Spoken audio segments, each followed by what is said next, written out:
कादिर मंदोखेल साहब, ये क्या आपके पास कौन सी ऐसी मैजिक वॉन्ड है कि फैसल करीम कुंडी इतना कॉन्फिडेंटली पहले कहते हैं कि अदम एतमाद ले आएंगे, हटा देंगे हम गंडापुर साहब को, ये नहीं रहेंगे, और इसके बाद इतना प्रेशर में आती है पाकिस्तान तहरीक इंसाफ जो एब्सोल्यूट मेजॉरिटी है जिसकी, वो उसको एक सेटलमेंट कर जाना पड़ जाती है?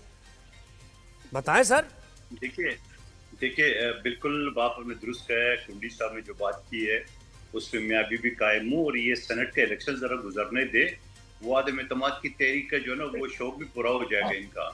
अब सवाल ये है, आपने ये सवाल नहीं किया है नियाजी साहब से कि जहां आप अपोजिशन की शक्ल नहीं देखना चाहते थे, चोर डाकू पता नहीं किस किस नाम से पुकारते थे, तो आखिर गंडापुर ने घुटने क्यों टेक दिए है? वही तो किया मैंने सवाल गंडापुर में। हाँ, गंडापुर ने घुटने क्यों टेक दिए है? गंडापुर ने सारी पार्टी को ब्लैकमेल करके डरा धमका कि क्यों इस बात पे मजबूर की है कि खान का हुक्म है। गंडापुर ने इससे पहले जो बजट पास की है क्यों धमकी दिए तमाम अरकान असम्बली को कि मैं असम्बली तोड़ सकता हूँ, और खान की हिदायत के बावजूद उन्होंने मशवरा नहीं किया और बजट पास कराया। पूछा किसी ने सवाल?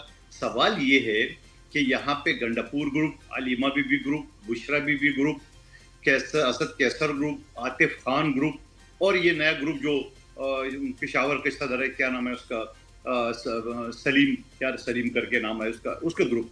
अब इनको गंडापुर साहब को पता चल गया कि ये जो 92 लोगों को वो किसी तरीके से डरा धमका के लालच दे के, और अभी पिछले हफ्ते 26 अरकान असम्बली को उन्होंने पार्लिमानी सेक्रेटरी बनाया। पिछले हफ्ते की बात, तो नोटिफिकेशन जारी हुआ है। क्यों?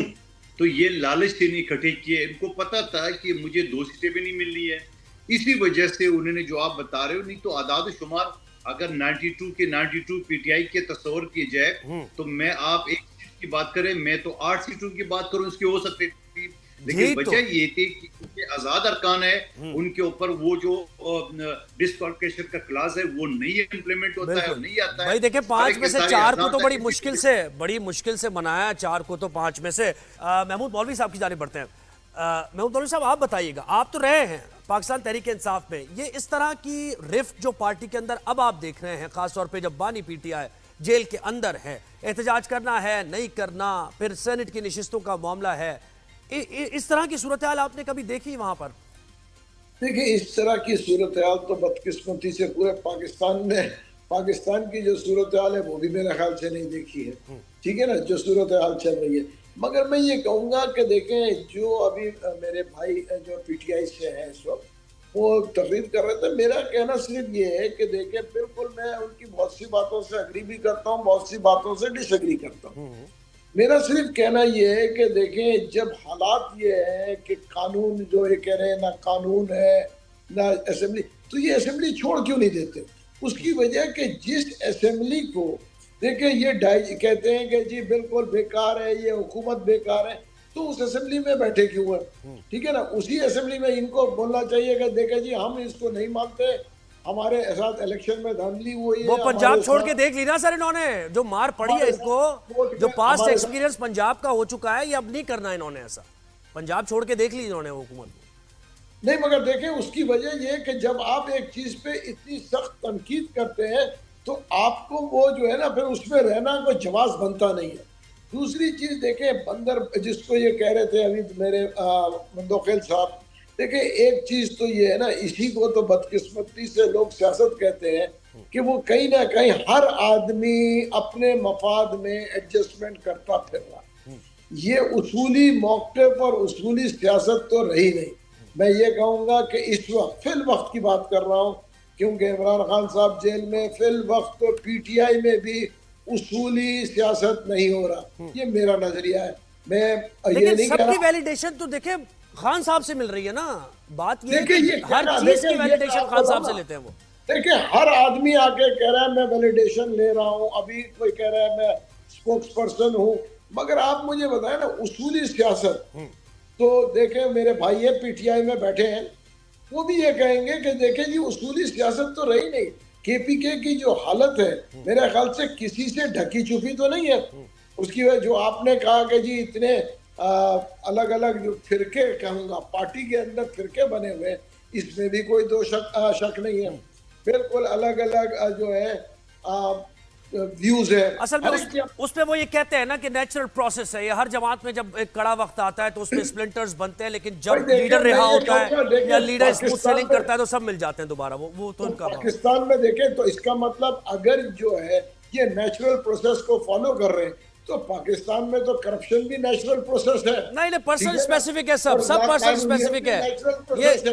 सर। तो सारे नेचुरल ये प्रोसेस पाकिस्तान को में तो चलता ही adopt पर्सन कर रहे हैं। स्पेसिफिक है, एक आदमी के इर्द गिर्द रोटेट करता है सब कुछ, सारा सिस्टम। जमहूरियत का हम नाम लेते हैं बस। अच्छा, हमें एक बार फिर ज्वाइन कर लिया जफर इकबाल झगड़ा साहब ने। सर वेलकम करते हैं आपको शो पर। मैं आपसे सवाल यही कर रहा था कि सबसे ज्यादा बेनिफिशियरी यानी सबसे ज्यादा फायदा तो आपका चल रहा है सर। मीटिंग भी मरी में हो रही है और वहाँ पर बड़े फैसले हो रहे हैं। मियाँ साहब अभी भी यानी हैंडल कर रहे हैं इस तमाम अफेयर्स को, और पंजाब में तो स्मूथ सेलिंग है ही, वो तो आनी है आपके पास सीटें। केपीके से भी आपको शेयर मिल रहा है, क्या ही मजे की बात है। हाँ जी, देखिए जी,